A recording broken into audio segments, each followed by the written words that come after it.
Oh, hi, everybody. An absolute pleasure to join you today at this wonderful summit. So a little bit about me. I'm a leadership expert with a background in brand development and innovation.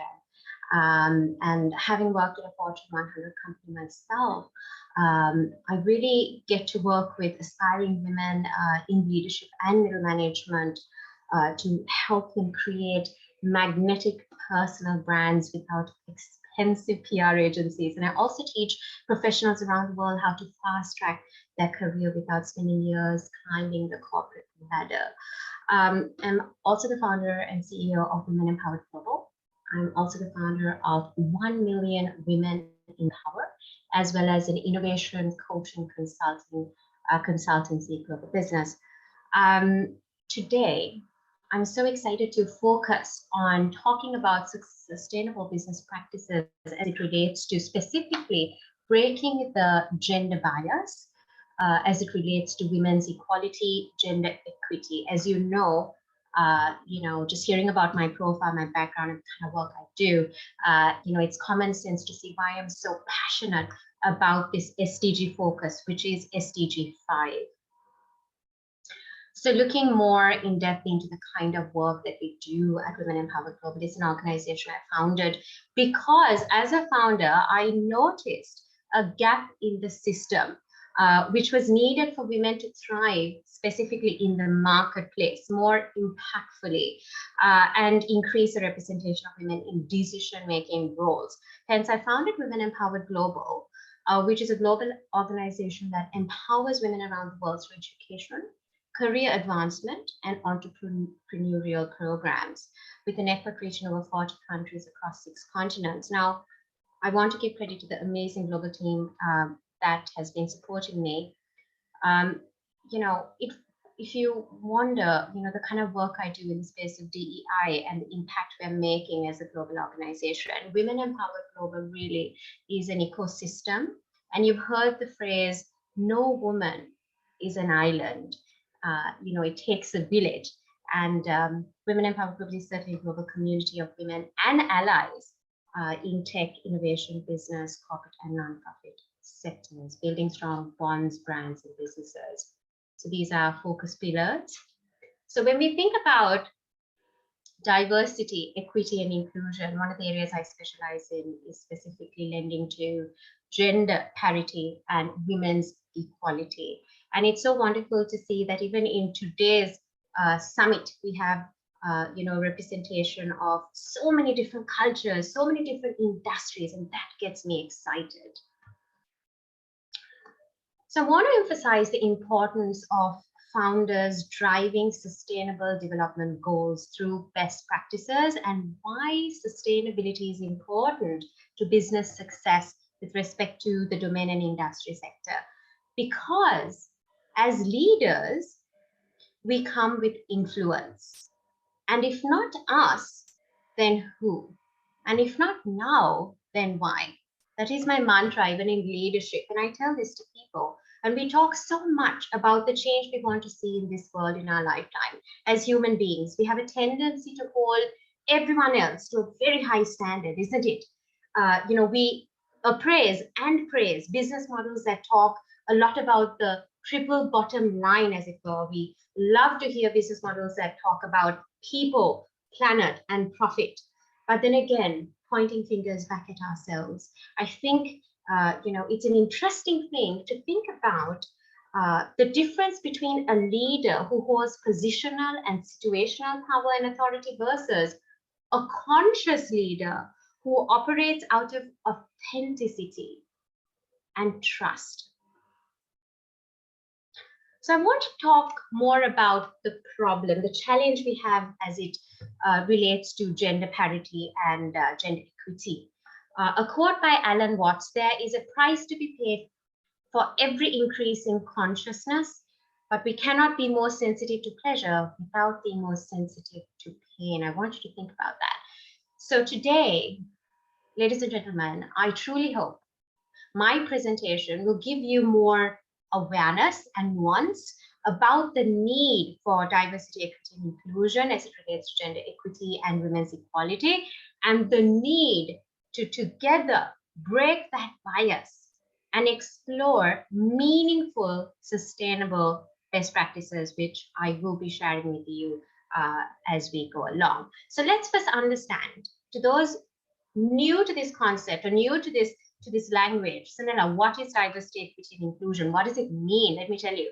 Diversity, equity, inclusion is a term used to describe at a policy level or at a systemic level or at a grassroots level initiatives that promote the representation of different groups of individuals, including people of different races and ethnicities, ages, abilities, who are differently abled, perhaps, genders, religions, cultures, and identities.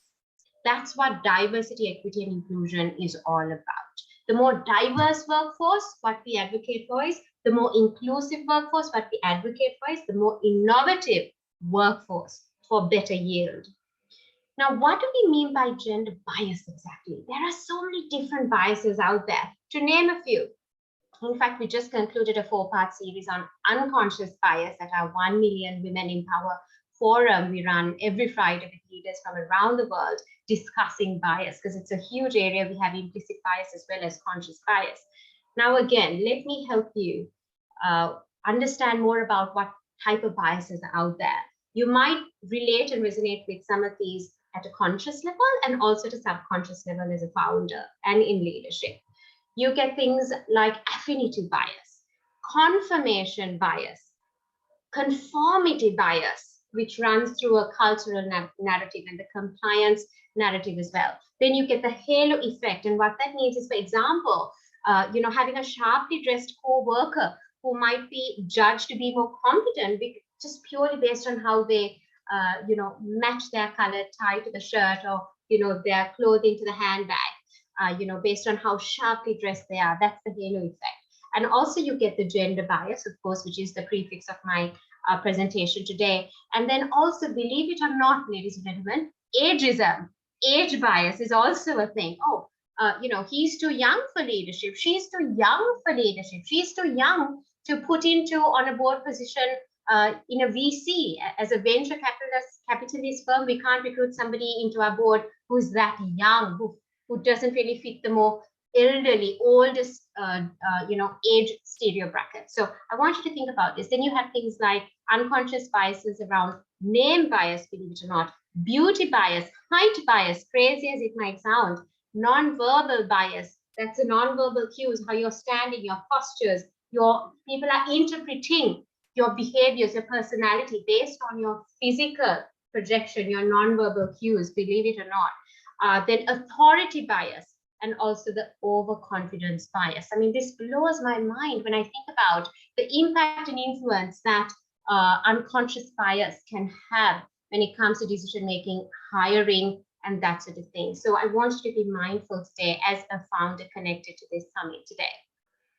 So I want to look at this global study I came across, friends, and that suggests that in this global study they conducted specifically around gender, it suggests a very startling revelation. Now, they conducted this gender study around the world and came to a conclusion that approximately 90% of people tend to have a bias against women. And this 90% compensates not just the men, but also the women. Even women have bias against women. Think about this, right? Because insight is clarity. Insight gives awareness. From awareness is when we get into action planning and how we can make changes for the better. So globally, close to 50% of men said they had a more right to a job than women. Now, that could attribute itself to so many different things. It could be the cultural narrative, it could be the upbringing, it could be the nature, nurture, mix of things, it could be the company culture, just different narratives there. But I'm just throwing out data points for you, which will build the business case, the humanitarian case, the sustainability SDG lens of a case to say, hey, it's a human right issue here. And as I go along, you will also learn that it's also an economic right to a company to have more gender parity at decision-making levels and across the board. Then in this study, they also included that women in political roles, there is a gender gap there as well. According to this report, about half of the world's men and women feel that men would make better political leaders. Think about that. Then I can go on. Women in the labor market. Women are paid less than men and are much less likely to be in senior positions. Globally, hear this, 40% of people thought men are better suited as business executives. Think about this.